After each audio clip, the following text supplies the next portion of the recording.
Selamat datang di Unity in Diversity Channel Cemara 19.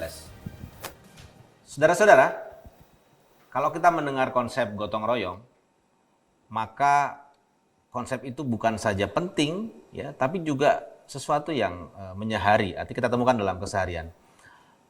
Kita sebut penting karena oleh Bung Karno disebut sebagai perasan terakhir dari ideologi negara kita Pancasila. Menyehari karena kita bisa temukan, ya, dari zaman nenek moyang kita, ya, sampai saat ini. Apalagi saat ini kita sedang menghadapi pandemi. Ya. Di tengah kita sudah hadir Al-Fatih Timur atau biasa dipanggil dengan Timi, CEO dari kitabisa.com, yang mana beliau dengan platformnya sudah banyak sekali membuat terobosan-terobosan untuk membangun, ya, kebersamaan, gotong royong secara digital. Jadi kita sebut saja dengan, ya, gotong royong digital. Nah, kita mulai saja dengan saudara Tim. Tim, kita bisa sudah sangat lama, ya.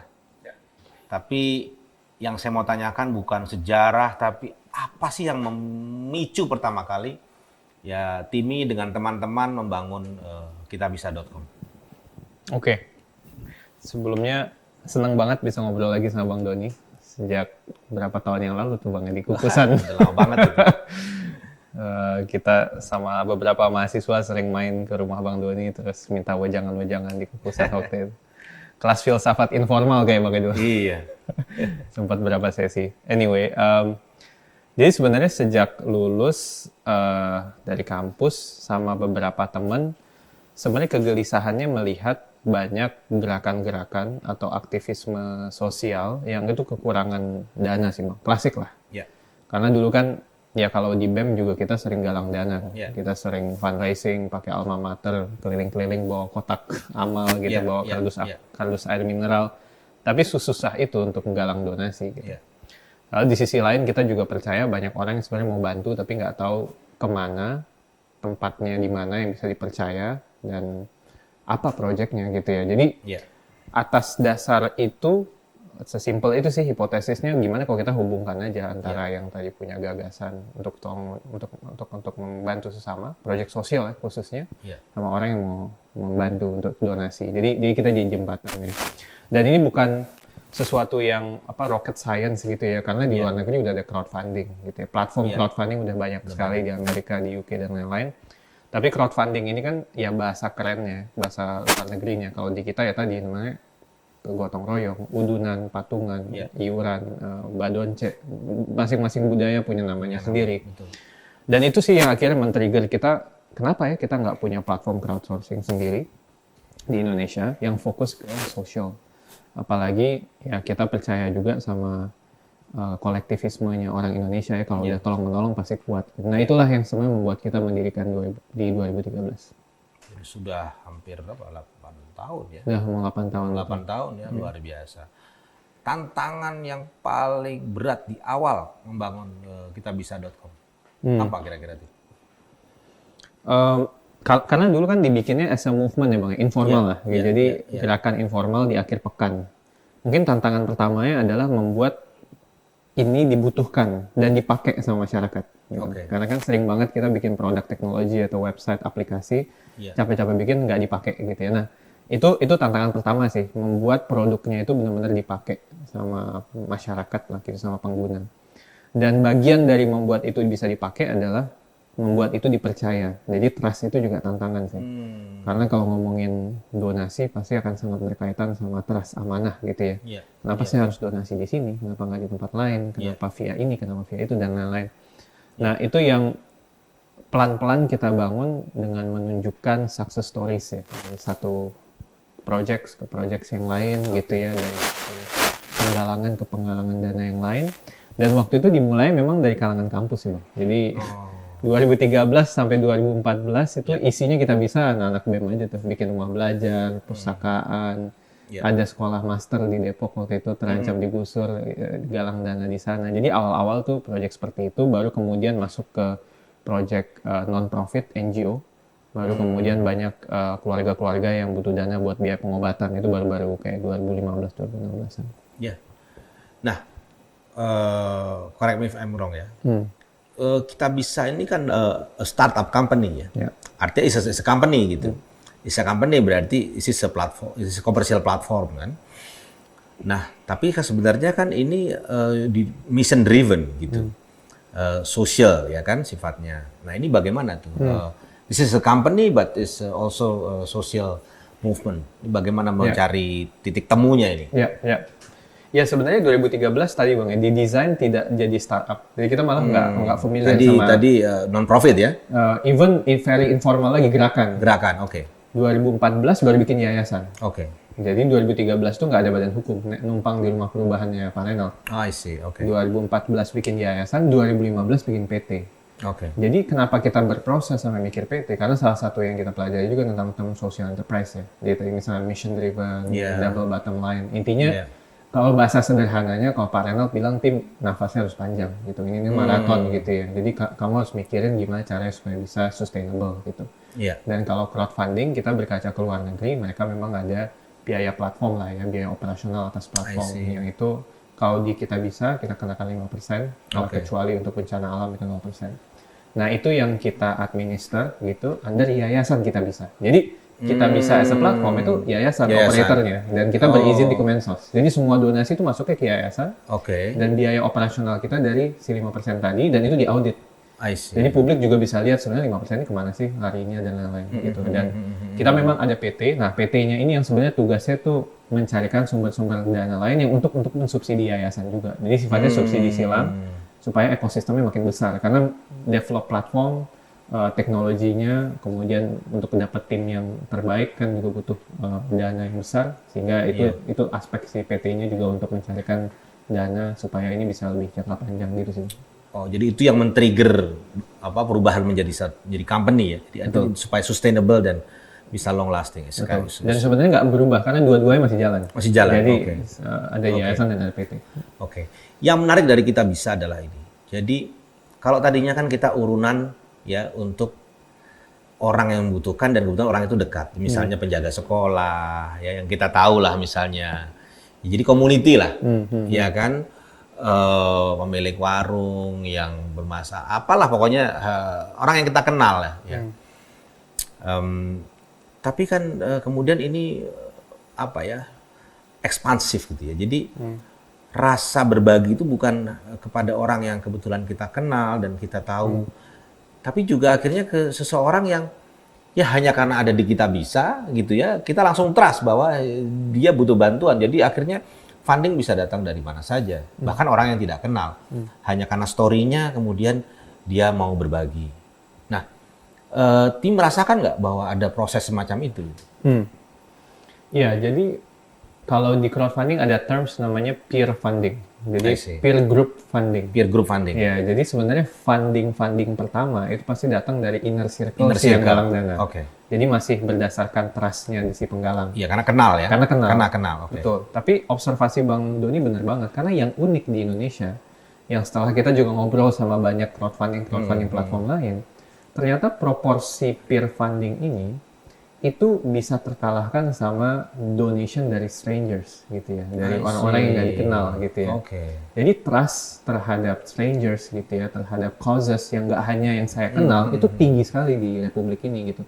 Nah itu jadi observasi kita yang menarik juga gitu, bahwa dan ini ada surveinya dari World Giving Index yang dibikin sama UK, kan kita Indonesia disebut sebagai most generous country in the world, dan salah satu points-nya ada 3 points. Satu, kemauan berdonasi; kedua, kemauan untuk relawan; ketiga, membantu strangers. Nah kita salah satu yang tertinggi juga di strangers. Jadi ada ikatan emosional dan kolektivisme yang di luar dari identitas kelompok ya, artinya maksudnya sama manusia gitu. Iya. Jadi kalau meminjam term Fukuyama ya, kita sedikit technicals ya. Kita sebenarnya tergolong high trust society. Artinya kan bagaimana kita convince untuk bantu orang padahal kita tidak kenal ya, kita mungkin hanya baca story-nya ya, something distant dengan kita, tapi kita mau willing to help gitu ya. Ini saya kira menarik itu. Nah, hal lain adalah yang saya mau tanyakan begini, ya. Ini kita sedang masa pandemi. tentu saja kita mengalami kesulitan bersama, gitu. Nah, banyak orang mengatakan kalau kita lagi sulit, ya bagaimana bergotong royong? Orang buat diri sendiri aja kita sulit, gitu kan? Company ya sedang turun performanya, ya banyak yang bangkrut segala macam. Tapi kita bisa seperti apa? Apakah memang menurun skala berbagi, bergotong royong dalam digital platform ini saat pandemi ya? Ya, saat puncak pandemi Bang, kira-kira Q2 last year gitu ya, tahun lalu, dan kalau di 2021 ini kan kira-kira Juni-Juli ya. Juni-Juli itu naik berkali-kali lipat sih Bang. Nah, ini sesuatu yang menarik nih, ya kan? Justru saat kita susah bersama, orang lebih ingin membantu gitu kan, sesama. Ini satu yang menarik. Karena dari economic reasoning ya nggak masuk akal gitu kan. Kita lagi sulit ya, untuk dapur aja kita sulit, apalagi kita mau berbagi kepada orang lain gitu. Nah, apa sih kira-kira Timi punya ini nggak, insight nggak? Kenapa tiba-tiba bisa justru berkali-kali lipat saat kita lagi susah bareng gitu? Kalau nggak tahu nih, pasti Bang Doni lebih tahu, pengen nanya juga perspektif filsafatnya, tapi kita juga percaya kan homo homini socius sih Bang, bukan lupus gitu, lupus, teman bagi sesama dari segi high levelnya. Tapi kalau dari segi agak taktikalnya, kita melihat sebenarnya solidaritas itu kayak otot Bang, dan dia sering dilatih semakin kuat kan, semakin besar. Nah, Indonesia itu sayangnya ya, mungkin karena kita sering ada bencana, baik alam atau kemanusiaan dan lain-lain, kita tuh terbiasa bersolidaritas. Jadi kalau ada something happen gitu ya, respon pertama kita mungkin bersolidaritas, itu kan sudah terbiasa gitu ya. Nah, jadi itu yang kita lihat, yang kita percaya juga, dan di luar itu mungkin secara tadi balik lagi ke akar kolektivisme tadi ya, yang Bung Hatta juga bilang sendi masyarakat kita kan kolektivisme. Jadi satu rantai lah dengan tadi solidaritas dan kolektivisme. Nah, di aspek lainnya sebenarnya sosial media itu juga membuat reason to do something-nya lebih besar, karena kita terekspos dengan sangat mudah ya, dengan berbagai isu-isu penderitaan di sekeliling kita. Dan nggak tahu ini entah baik atau buruk dari segi filsafat gimana, tapi saya melihat ada pola kita sering merayakan kebaikan, kita sering menselebrasi pertolongan gitu. Di aspek negatif mungkin kayak ria, jadi kayak pansos atau apa, jadi konten gitu ya, bantu orang, nolong orang. Tapi di sisi lain ini tren yang menarik sih, bahwa doing good is the new cool. Jadi kayak kalau anak Gen Z nih sekarang, kalau Bang Doni buka TikTok, itu banyak banget gerakan borong UMKM apa-apa dan lain-lain. Satu sisi ya udah emang itu konten gitu, orang pengen terkenal, tapi di sisi lain kan there must be something, there is a reason kan kenapa itu yang dipilih jadi konten dan kenapa orang suka menonton itu. Jadi kan orang suka melihat. Saya lihat tuh misalnya ada satu TikTok yang bagaimana cara membeli UMKM itu yang dia justru dikasih lebihin gitu kan. Nah, hal-hal semacam itu ya. Betul. I see. Ini saya kira menarik ya, apalagi di masa pandemi seperti ini. Ya, bahwa orang keluar akhirnya dari ya lingkungan-lingkungan terdekatnya dan akhirnya mau menyapa yang lain. Nah, menurut Timi apa ya, sejauh mana nih bisa bertahan ya? Artinya sampai kapan ini kolektivitas yang ya terintensifikasi dan eskalasi ini bisa terus begitu. Apakah at some point ya ketika kita sudah susah banget ya saturasi lalu tapi dari kita bisa, rekod kita bisa, itu ada nggak masa-masa di mana kemudian naik lagi begitu? Ya, jadi memang mungkin tadi lupa ngejelasin juga, pas klimaks itu naik berkali lipat Bang. Tahun lalu bisa 3-4 kali lipat lah ya, dari segi donasi, transaksi dan lain-lain. Overall itu ya, itu overall ya, oke. Tapi Q4 ketika udah mulai bukan klimaks lagi dan udah mulai pembiasaan, itu kan secara umum memang purchasing power turun. Nah, itu kita juga ngelihat ada stagnasi. Jadi, tapi stagnasinya ada di tren baru. Jadi naik, turun, tapi ada di tren baru yang lebih besar daripada tren sebelumnya gitu. Jadi dibilang turun sampai sebelum pandemi enggak, kalau at least data di kami ya. Tapi kalau data globalnya mungkin saya belum paham. Tapi dari 2013 sampai sekarang pasti terjadi peningkatan yang lumayan signifikan ya pasti ya. Betul. Dibandingkan dulu ya. Percaya nggak Tim bahwa media sosial ikut berkontribusi ya? Banget Bang, karena tadi bisa diselebrasi tadi sih. Jadi menjadi apa ya, tren ya.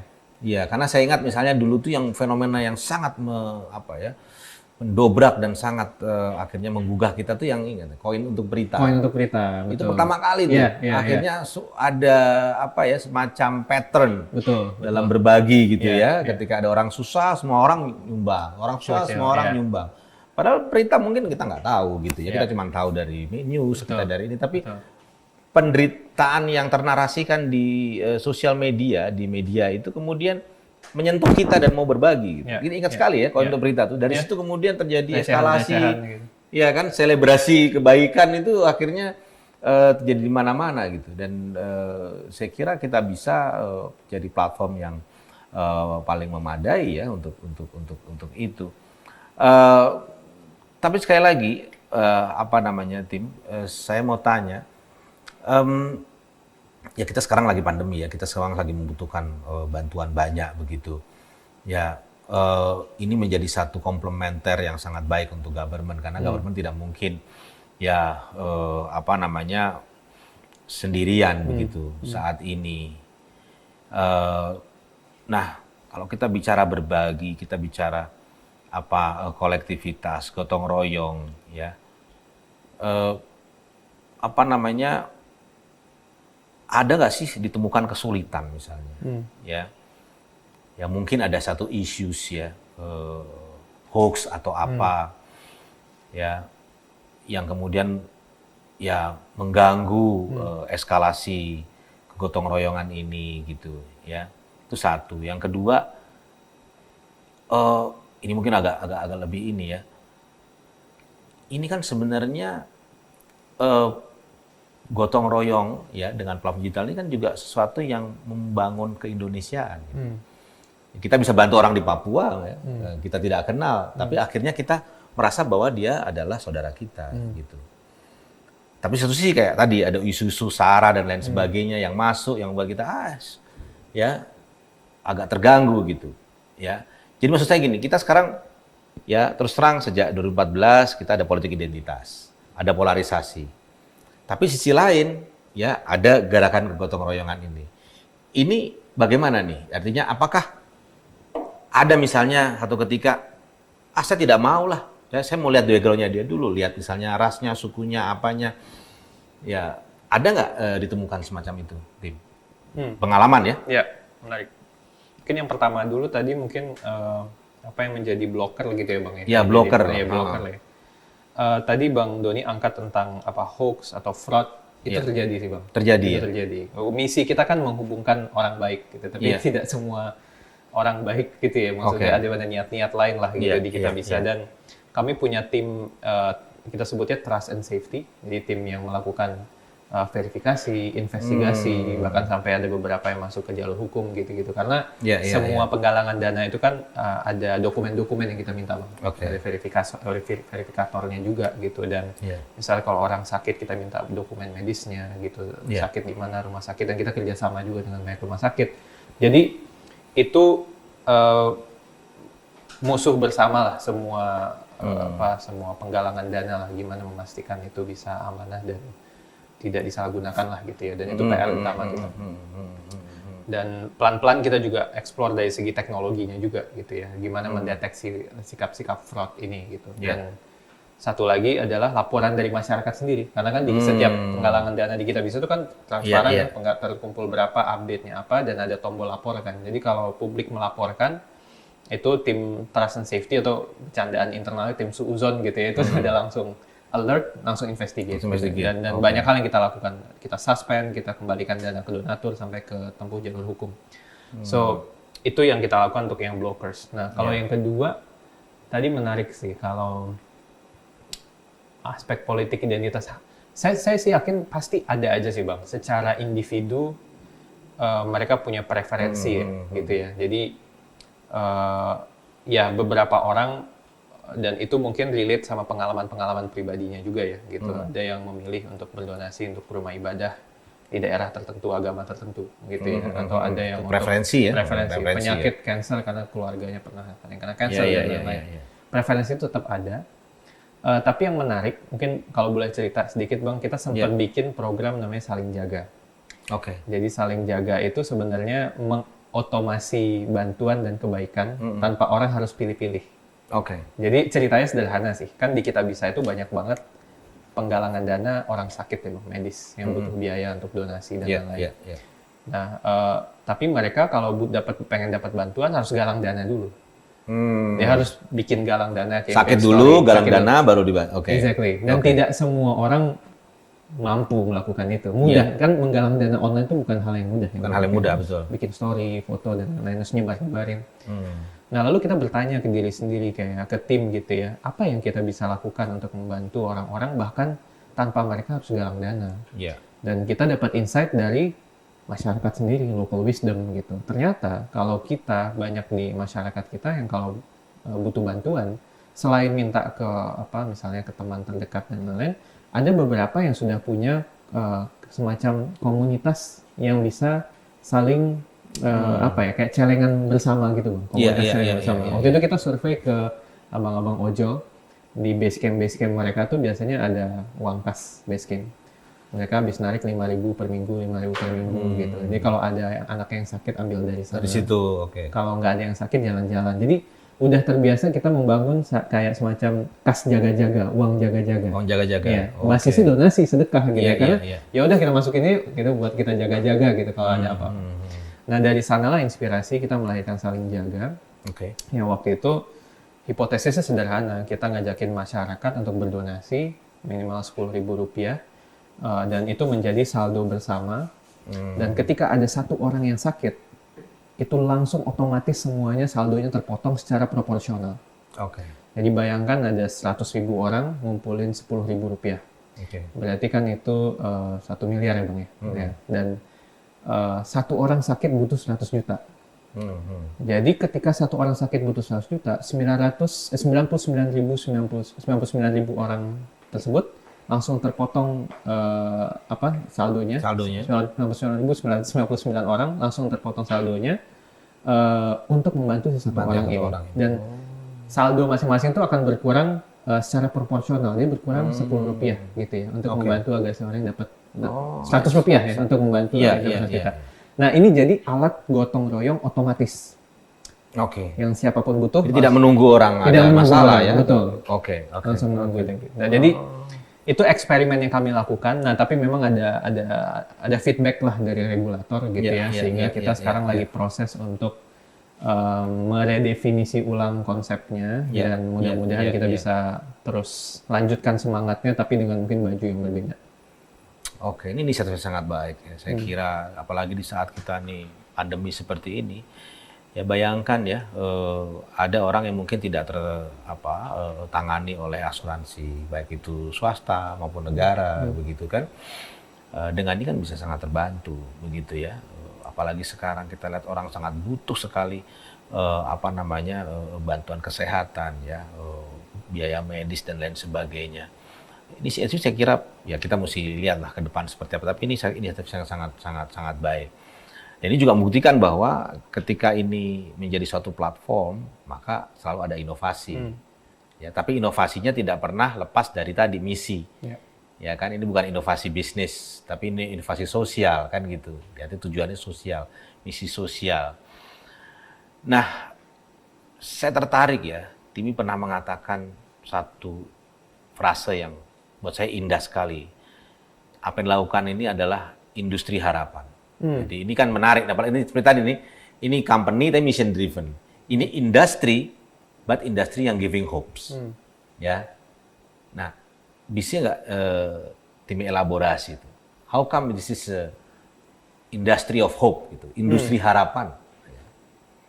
Ya mungkin itu juga inspirasi dari pengguna Kitabisa sendiri, Bang. Karena contoh konkret, kalau Bang Doni ke kantor kita, lobi depannya ada lukisan. Lukisan yang dihadiahkan oleh pengguna Kitabisa sendiri. Kenapa dia memberikan kita hadiah itu? Karena waktu itu anaknya sakit, gitu ya, dan dia butuh 60 juta karena lahir prematur, dan dia kesulitan untuk memenuhi itulah, dan dia seorang seniman lah, gitu ya. Dan dia coba melelang lukisannya, tapi belum sempat laku terjual banyak. dia bikin di Kitabisa terkumpul 70 juta dalam waktu 1 minggu. Tapi yang menarik adalah dia datang ke saya gitu ya dan bilang, Mas, ini kayaknya kali pertama dalam hidup saya dibantu orang tidak dikenal sebanyak ini.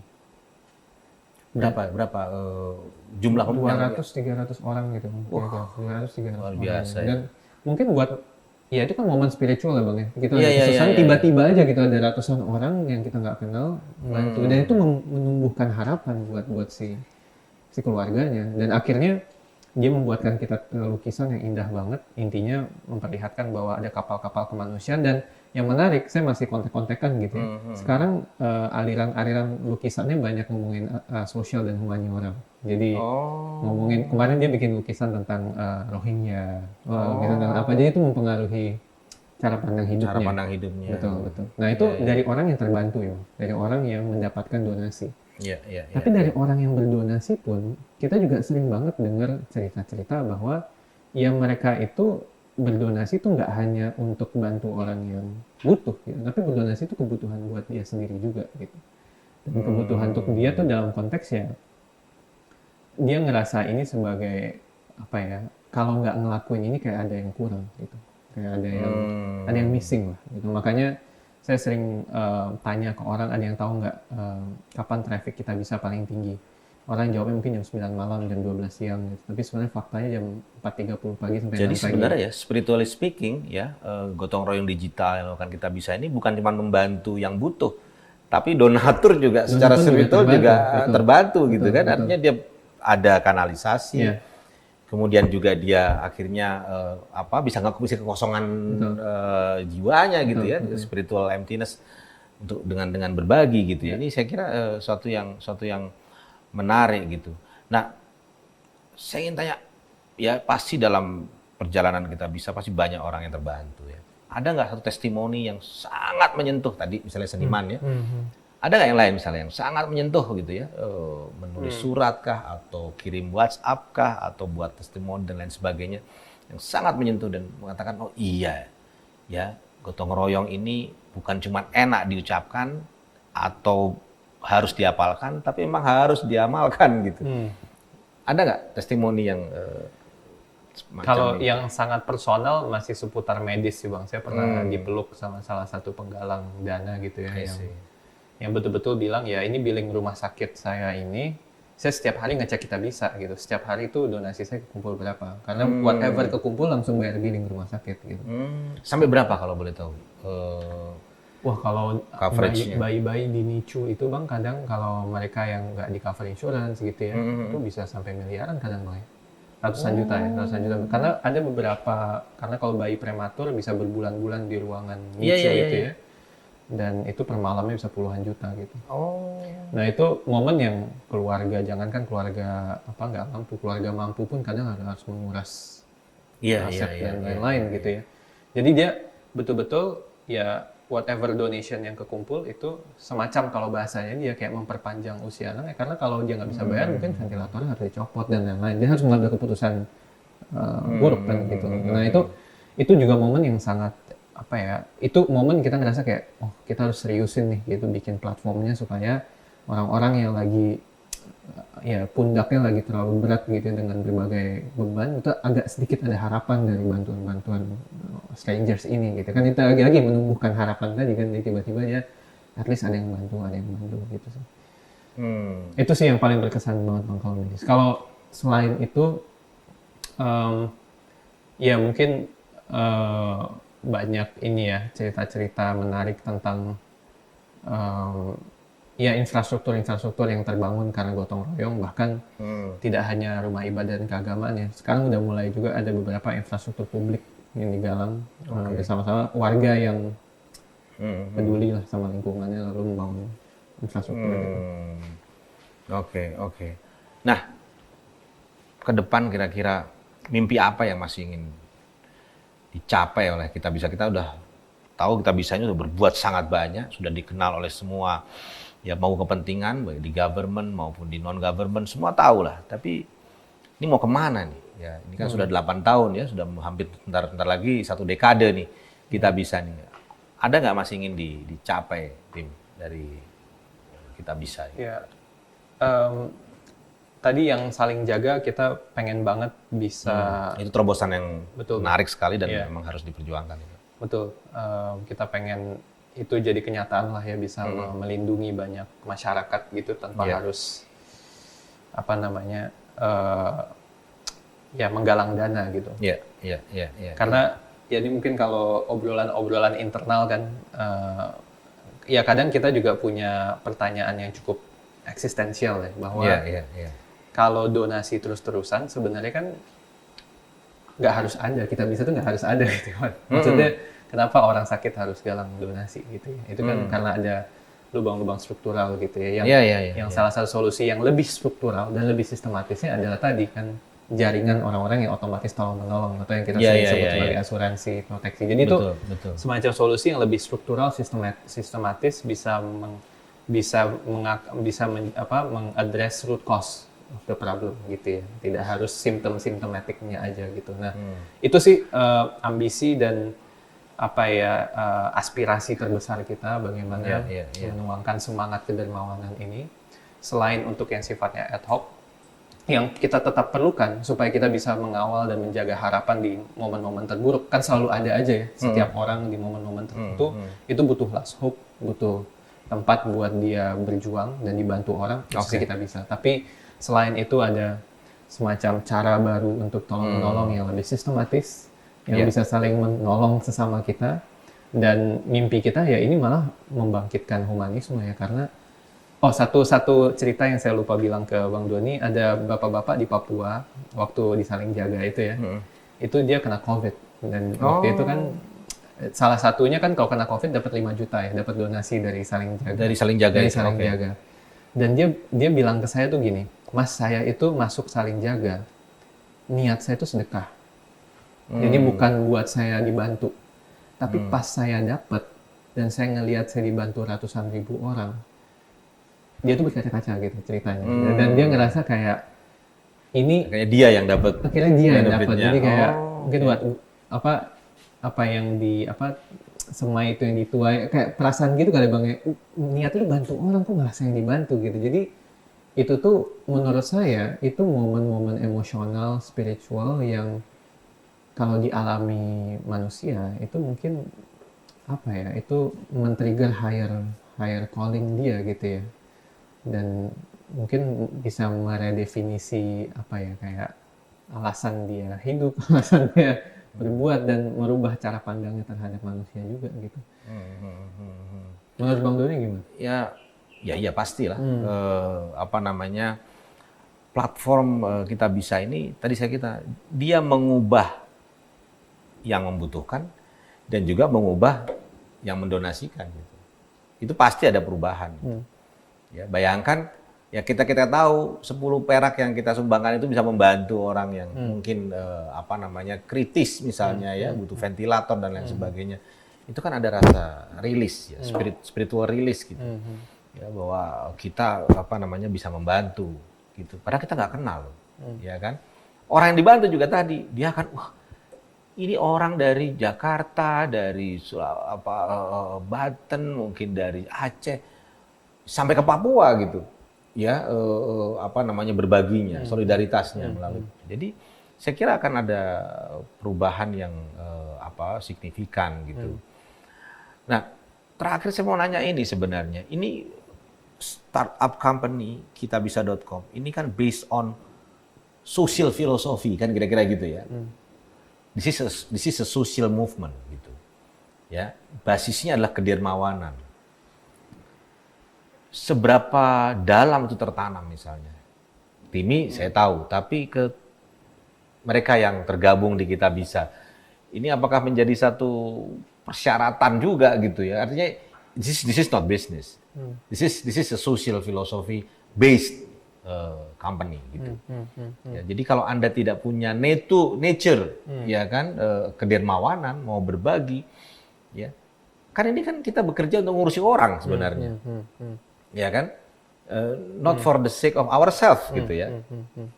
Pertama kan itu kan kita bekerja jungkir balik ini kan untuk mengurusi orang banyak, menyediakan platform, ya, menginvestigasi kalau ada masalah dan sebagainya, menerima aduan, ya, berinovasi. Tapi kan seberapa dalam ini? Artinya apakah seluruh members of Kitabisa itu punya single filosofi yang semacam itu gitu? Iya, iya. Itu tugas saya sih Bang sebagai CEO ya. Iya, untuk, iya, iya, iya. Untuk menjaga culture Sejauh ini apakah semuanya sudah menginternalisasi filosofi semacam itu? Ya, Atau ada yang mengatakan misalnya ini nggak cocok sebenarnya saya lebih bau ke e-commerce misalnya ya kan ya purely komersial gitu ketimbang ini misalnya. Jadi kalau ada onboarding Bang, kalau ada tim baru masuk, saya sih selalu bilang terima kasih memilih Kitabisa. Jadi nggak hanya tentang Kitabisa yang memilih dia aja. Sekarang sudah berapa total?